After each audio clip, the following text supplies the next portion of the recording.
Bonjour et bienvenue dans ce point bourse du 9 décembre 2022. Je rappelle que les informations et analyses données sur cette chaîne sont données à titre indicatif et ne peuvent pas être considérées comme un conseil en investissement. L'investissement en bourse est risqué et vous êtes responsable de tous les investissements que vous faites. Alors on fait un bref rappel sur les matières premières notamment, avec ici l'indice CRB sur les matières premières qui est en chute depuis cet été, après la grosse poussée d'inflation sur l'année 2022.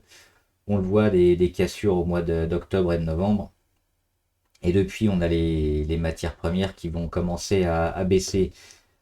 C'est la même chose. Alors là, c'est l'indice. C'est évidemment la même chose pour le Brent. On le voit ici, avec la grosse cassure au 17 novembre environ. Depuis, on continue de tout enfoncer. Le gaz, il est ici. Le gaz, c'est pareil. Il est en correction hein, depuis un peu plus longtemps, lui. Mais toujours sous son oblique ici. Et contrairement aux métaux précieux qui, eux, sont en train de flamber, avec notamment l'argent. On le voit ici avec le support sur les 18, tout cet été, hein, le mois de juillet, août, septembre, et puis il est reparti. Et il a cassé ici sa moyenne à 200 le 16 novembre environ, et le 29 novembre une dernière fois, pour lancer une belle séquence sur l'argent et l'or. C'est la même chose, un peu moins fort, mais c'est le même schéma, c'est un peu le même parcours sur les métaux précieux. On le voit, on l'avait dit ici, hein, il y avait des chances de casser. Après la rentrée au mois d'octobre, c'est ce qu'il a fait un peu plus tard. Finalement, il a cassé début novembre. Et on le voit maintenant, l'or est bien reparti. Puisqu'il arrive enfin sur sa zone des 1800. Hein. C'est une zone importante, on le voit ici, énormément travaillé. Donc si on arrive à nouveau se débarrasser des 1800 et un peu au-dessus, belle séquence à venir pour l'or.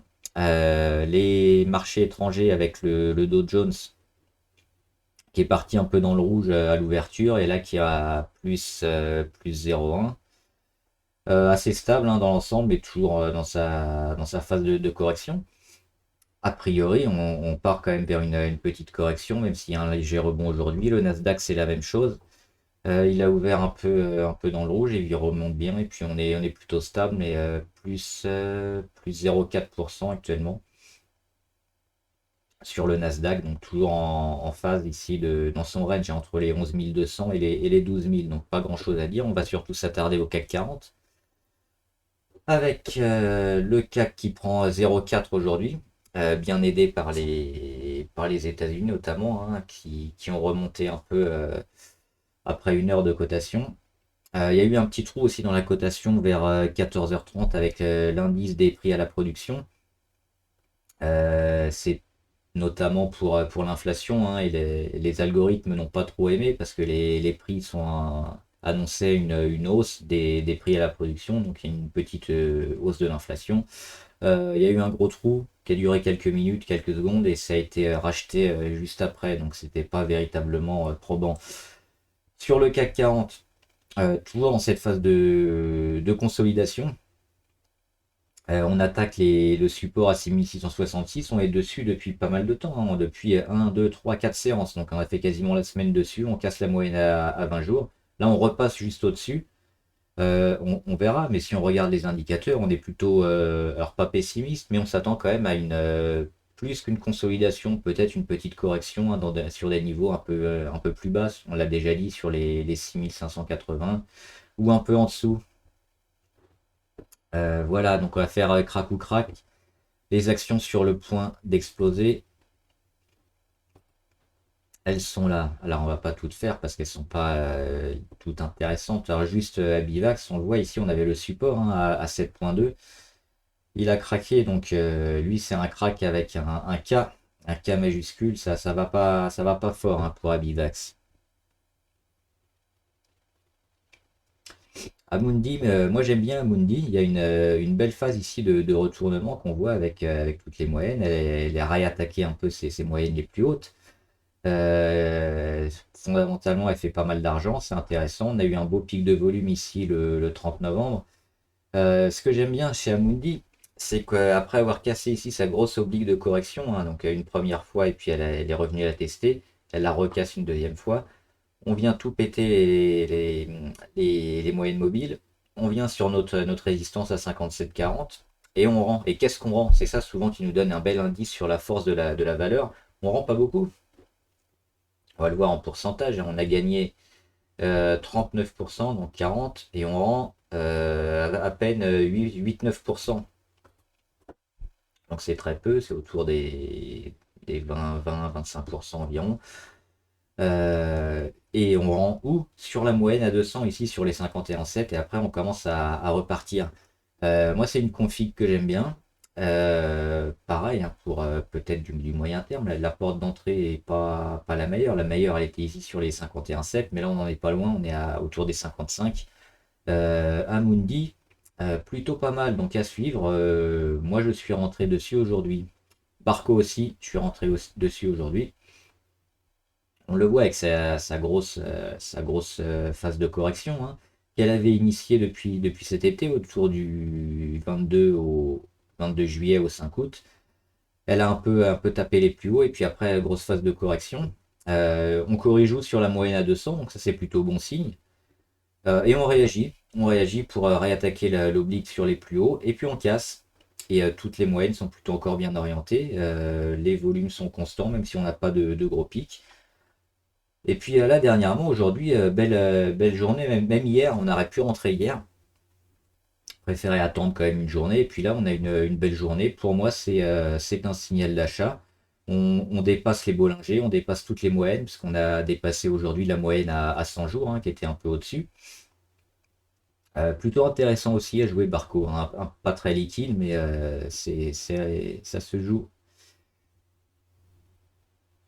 Alors CGG, j'en parlais il y a 2 semaines, je crois, ou 3 semaines, suite à cette grosse cassure. Et puis il y avait un prix ici qui pouvait paraître intéressant. Et si vous vous souvenez, j'avais dit que c'était très négatif, notamment au niveau des chiffres, hein. Quand on regardait un peu plus précisément les chiffres de l'entreprise, ça faisait peur. On est aussi sous les 1 euro. Alors quand on réagit pas rapidement sous les 1 euro, c'est pas bon. Et là, on le voit, on était autour des 0,7, et on casse vers le bas. Donc, prochain support, on ne sait pas trop où il va être sur CGG, mais si vous êtes dessus, bon courage. Ça fait un peu peur. Alors, euh, Elior, il y a des volumes qui sont vachement intéressants, mais c'est pareil, niveau chiffres, notamment sur le résultat net. Là, j'ai mis le signal de vente, c'est pas graphique, c'était au niveau des annonces des résultats sur Elior. C'était très mauvais, on perdait pas mal de sous. Et là, graphiquement, ça redevient intéressant ici. Mais il y a toujours ces chiffres, et elle annonce pas ces chiffres tous les 3 mois, je crois, c'est tous les 6 mois. Donc c'est un peu compliqué pour rentrer dessus sur Elior. En tout cas, ça intéresse pas mal de monde dernièrement. Est-ce que Elior va possiblement refaire un peu d'argent prochainement? Graphiquement, ça se regarde. Moi, je rentre pas dedans. J'éviterai encore, et je serai partisan d'attendre encore les prochains résultats qui vont arriver début 2023 pour cette entreprise. Mais on sent qu'il est en train de se passer quelque chose, mais je pense que c'est un peu risqué quand même d'investir maintenant sans avoir plus de billets.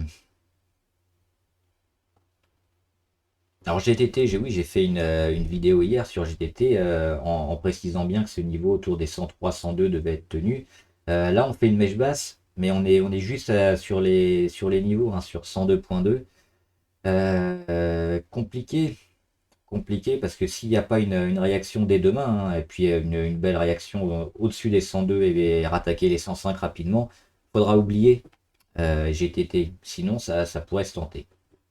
Mais ce qu'elle a fait ces 2 derniers jours, c'est pas très engageant. Well Group, toujours beaucoup de volatilité. On l'a dit, hein, on attend l'offre de Textor pour racheter l'Olympique Lyonnais. Les volumes sont toujours intéressants, énormément de volatilité. Euh, le but, c'est toujours de rattaquer les 2,9 ou les 3, hein, c'est certainement autour des 2,9. Si la bonne nouvelle arrive, s'il n'y a pas de bonne nouvelle, ça va encore baisser, mais on peut en trading aller chercher des prix comme ça autour des 2,3, 2,4, voire les 2,5, c'est toujours intéressant. En vue de l'OPA, donc amical de Textor sur OL Group. On attend des informations. On en aura probablement la semaine prochaine, hein, parce qu'il y a eu un ultimatum dernièrement, mais là, c'est toujours en cours. Pour le rachat de OL Group, SES. Alors SES, j'ai mis une petite alerte ici sur cette oblique-là, parce que quand on va casser, on le voit. SES, on a une belle phase de congestion, on va zoomer ici, hein, entre le support à 6,37 environ, et puis les plus hauts qui sont de plus en plus bas, qui descendent, et là on a une phase de congestion, et si on vient sortir ici, ça pourrait être intéressant sur SES. Donc pareil, à surveiller. Ça on l'a déjà fait hier.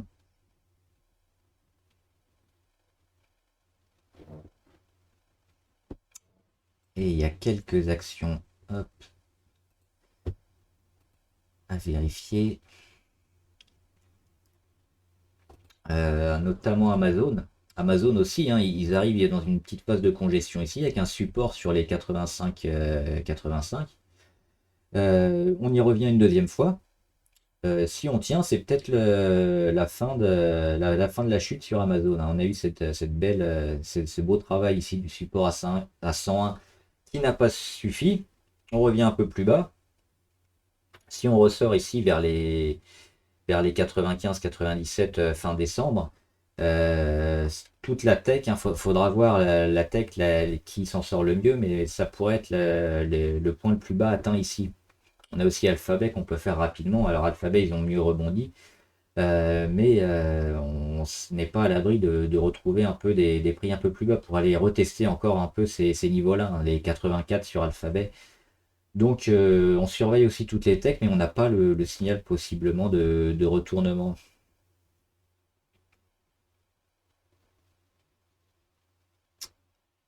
Oui, DocuSign, bah, si vous m'avez écouté la semaine dernière et toute cette semaine, hein, je vous en ai parlé. Aujourd'hui, elle fait plus 16%, donc les chiffres annoncés sont encore bons, hein, comme d'habitude, mais j'ai l'impression qu'ils font exprès d'annoncer des chiffres un peu plus bas pour à chaque fois battre les estimations. Quoi qu'il en soit, le modèle économique DocuSign de certification de signature électronique est plutôt bon, hein. Et puis le marché est allé pour moi dans l'excès, hein, parce que si on est allé monter très haut très vite, et ici c'était certainement survalorisé sur les 300, là on est en dessous du Covid, hein, à 77, on cote à moins de 50 euros. Un peu plus aujourd'hui, et plus de 50 euros, mais hier et avant-hier, on était autour des 45. C'est sous-valorisé, hein. On voit qu'il y a un beau pic de volume, ça réintéresse pas mal de monde. DocuSign devrait performer toute cette semaine prochaine probablement. Sinon, on a déjà fait un gros gap, hein, qu'on peut assurer pour avoir un trade gagnant dès maintenant. La Française des Jeux qui continue aussi, hein, plus 1,5 aujourd'hui. Et depuis le jour où on l'a pris ici, c'était au mois d'octobre, on est quasiment à plus de 20%, presque en ligne droite, donc c'est parfait. Le stop, moi je l'ai mis sur les 37 pour l'instant. On verra si on y revient pour le bouger, mais si on dézoome, on voit qu'on a une belle figure de retournement ici. On va surveiller surtout la moyenne à 20 jours.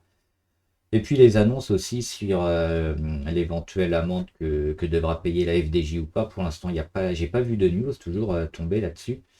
Mais c'est toujours intéressant de rester dessus. Pour rentrer, par contre, peut-être sur pullback, on verra, c'est compliqué là. Mais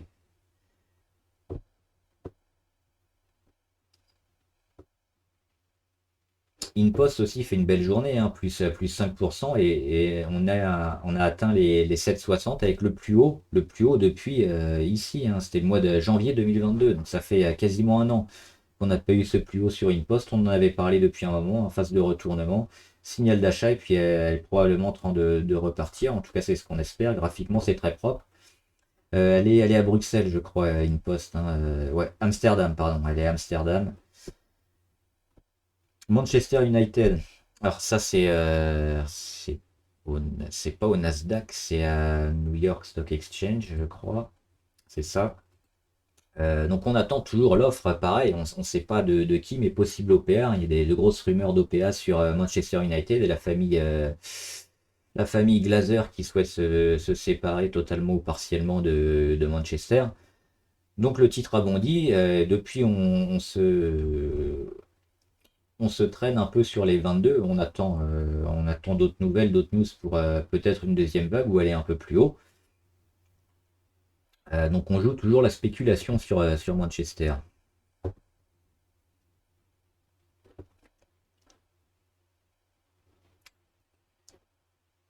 Pierre et Vacances, voilà, c'était ça, c'est l'une des dernières actions.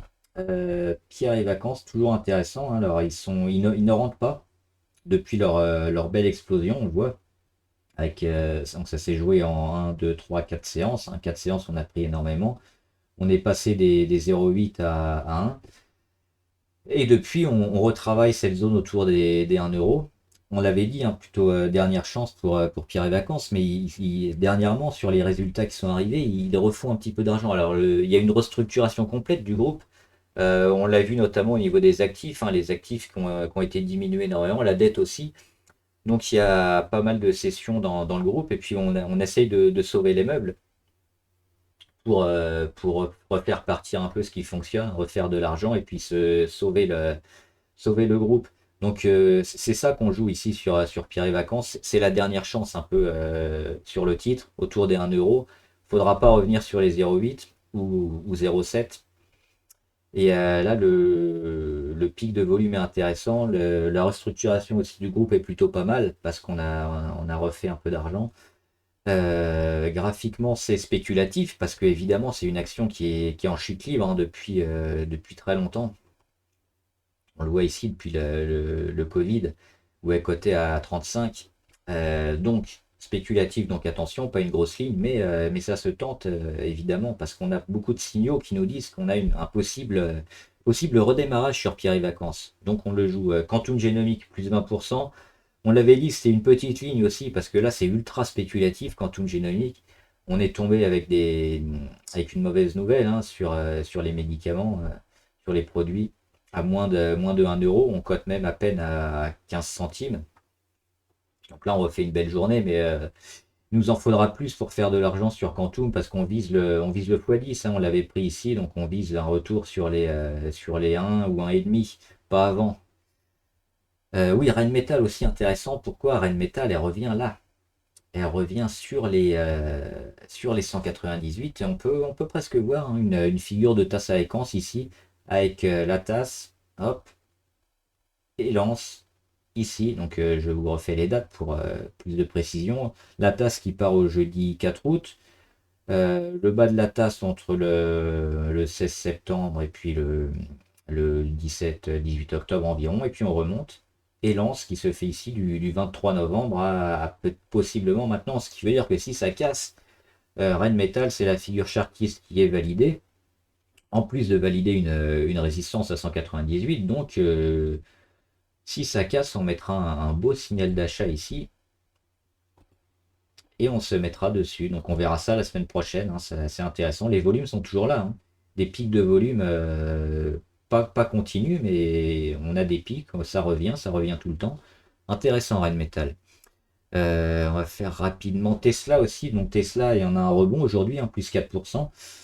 Alors moi je suis toujours dans le rouge sur Tesla, je l'ai joué un peu tôt le rebond, mais je continue de penser qu'elle a atteint ici un plus bas, hein, autour des 166, 170, et qu'on devrait avoir au moins un petit rebond technique, hein, pour aller chercher les 200 et plus, oui c'est ça, les 200 et un peu plus. Donc on verra, mon trade pour l'instant tient toujours sur Tesla, et on verra évidemment la semaine prochaine. Et on finit avec Worldline. Worldline pas terrible. Alors il y a une petite mèche basse qui peut nous faire espérer quand même pour la semaine prochaine. Et puis elle est où cette mèche? Elle est sur la moyenne à 200, donc c'est toujours plutôt intéressant. C'est pareil, Worldline, on est plutôt favorable, hein. Il y avait énormément d'investisseurs rentrés sur ces niveaux-là, autour des 30, 37-38. Depuis, on est monté en escalier. On a un premier support ici à 38,7. Donc là, sur les 40, on est au-dessus, hein, 40,4, on finit même la séance à 41. Euh, Pas vraiment de réelle occasion de paniquer sur Worldline. Moi, je suis dessus. Je rachèterai peut-être sur réaction.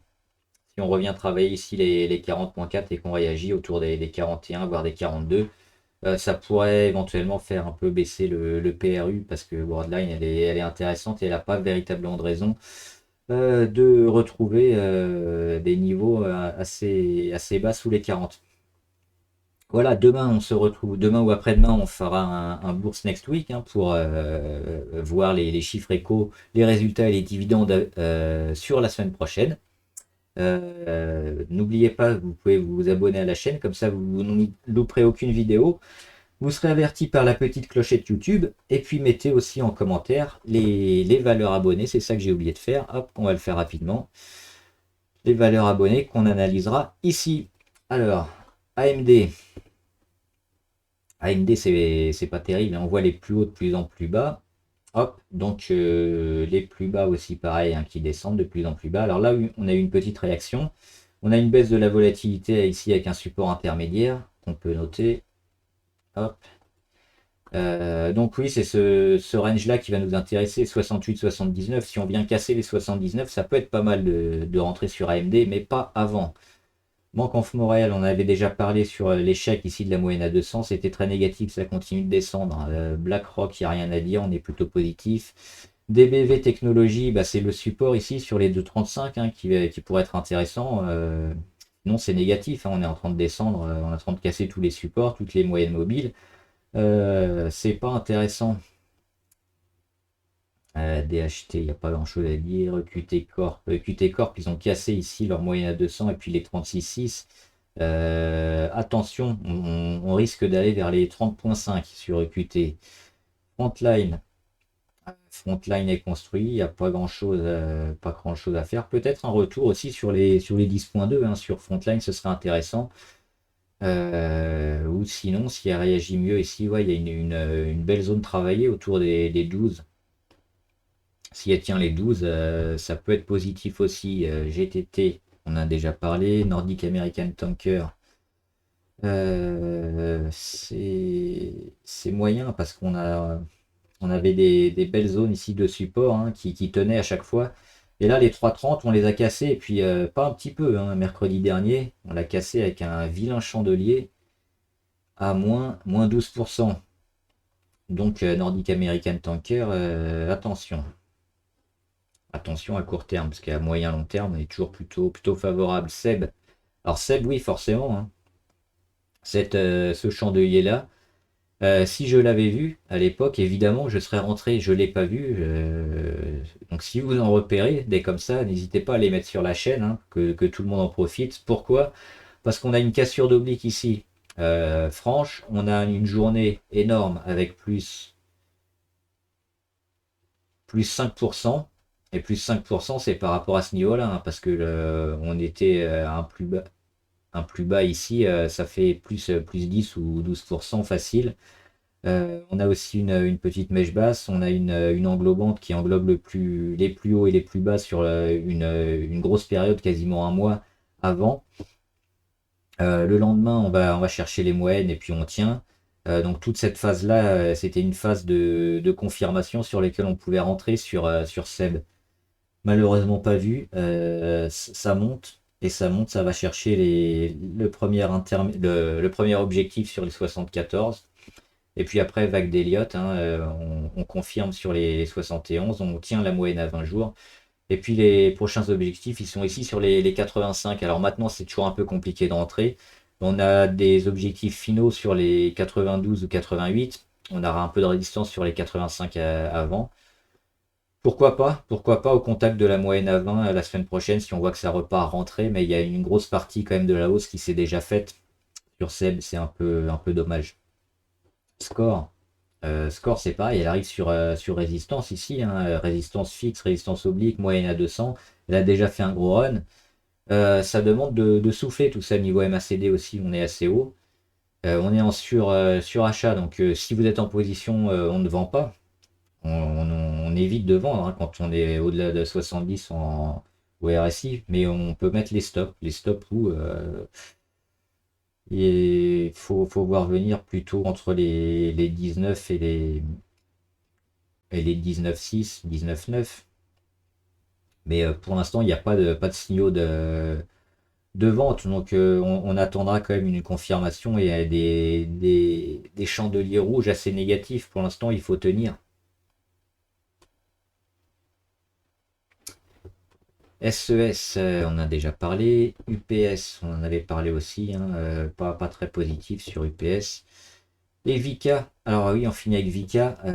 Alors ça, c'est plus parlant que tout ce que je pourrais dire. C'est les carrés de range, hein, de zone de travail, de boîte de travail pour les actions. Donc là, on le voit, on a une belle boîte de travail, on la casse vers le bas, on fait une nouvelle boîte de travail. On va chercher ici les résistances à 37,5, ça ne tient pas. On va rechercher les plus bas en casse, donc on fait une nouvelle boîte de travail ici, on va zoomer. Nouvelle boîte de travail, on va la casser vers le bas, hop, nouvelle boîte de travail ici, entre les 24 et les 20. Donc vous savez ce qui se passe, si on casse vers le bas, ça sera assez négatif. Par contre, on a plus de chances maintenant d'aller chercher un peu vers le haut, parce qu'on a une grosse descente. On a récupéré des supports Covid, quasiment, hein. Il était à 20, on a réagi un peu au-dessus, on a réagi sur les 20,9. On commence à retaper un peu les moyennes intermédiaires, hein, à 100 jours. Donc oui, moi j'ai mis une alerte ici sur les 24-25, plus possiblement les 24-50, hein. Si on revient au-dessus des 24-50, Vika sera très intéressante à jouer. Voilà. Donc à demain ou après-demain pour le point bourse next week. Bon trade, à plus.